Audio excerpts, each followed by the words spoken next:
Hi, Jennifer, Simu. How you doing? We're well, thank you. Very good. Thank you so much. Where are you guys? In New York? Yes. We are, yeah. Oh, yeah, me too. We are close by, a couple of stations, but the train stations, but Oh, we are okay. doing this remote, which I think makes sense for this movie. So, of course, with technology helping us to find connection. Atlas, May 24th, opening in Netflix, and you obviously Simu play an AI, and you, Jennifer, have the role to kind of go behind this rogue AI. So do you think the danger of artificial intelligence for humanity is real and imminent, or is being exaggerated? I think it's definitely real and eminent, and I think that this movie does a really good, Atlas does a really good job of showing the two kind of extremes, how really beautifully right it can go and how really disastrously wrong it can go. Yeah, I think a lot about AI and art as two very, very diametrically opposed things, because AI is by nature, I think, has no soul, and art is human beings pouring their soul into something, whether it's music or film or TV or visual art.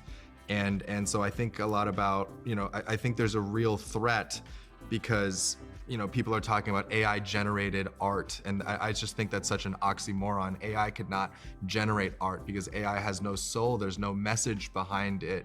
It's just an empty image, at the end of the day. And so, yeah, I think it's something that we need to proceed with immense caution and not let AI get to a place where it's the decision maker, as Harlan was the decision maker, but that it's only used in a very slight, supportive and enhancing role. Would be my take. In the movie, we see how humans can establish relationships with AI, right? That's also a big part of the movie. Do you think those relationships can be real? Can we fall in love with an AI, for example? I mean, who knows what's going to happen in the future, to be quite honest. But I think we've seen it in movies like Her, with Joaquin Phoenix. There's been different kind of commentary on that already. But I think what this movie is more about is not letting ourselves become so disconnected because of technology that we actually should be more connected because of it. And being more conscious of the fact that that is a possibility, and that's already what's kind of happening when you think of internet and phones and how that's all changed our lives, and even Zoom. Like right now you're not here and you're a few blocks away. You know what I mean? So it's just a funny thing to kind of keep in mind.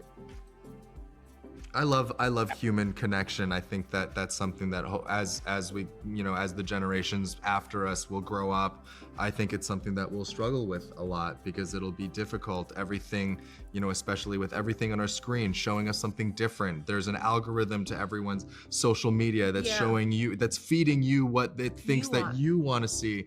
It can be, I think, progressively difficult to really connect with someone face to face, and I think there's no substitute for that.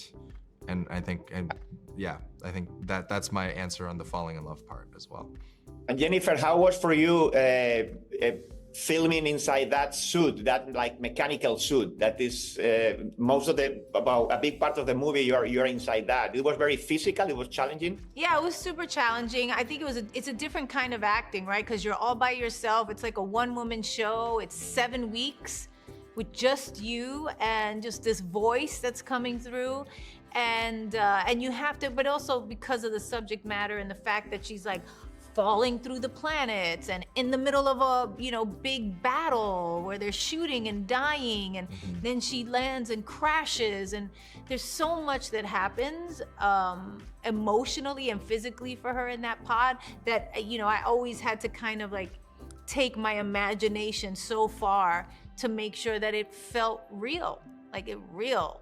And that was the challenge of the movie. But it was, like I said, it's a different kind of acting, but it's just as satisfying and fun, I think. We don't have more time, but it's always a pleasure talking to you both. Thank you so much. Thank you so much. Thank you. Bye-bye.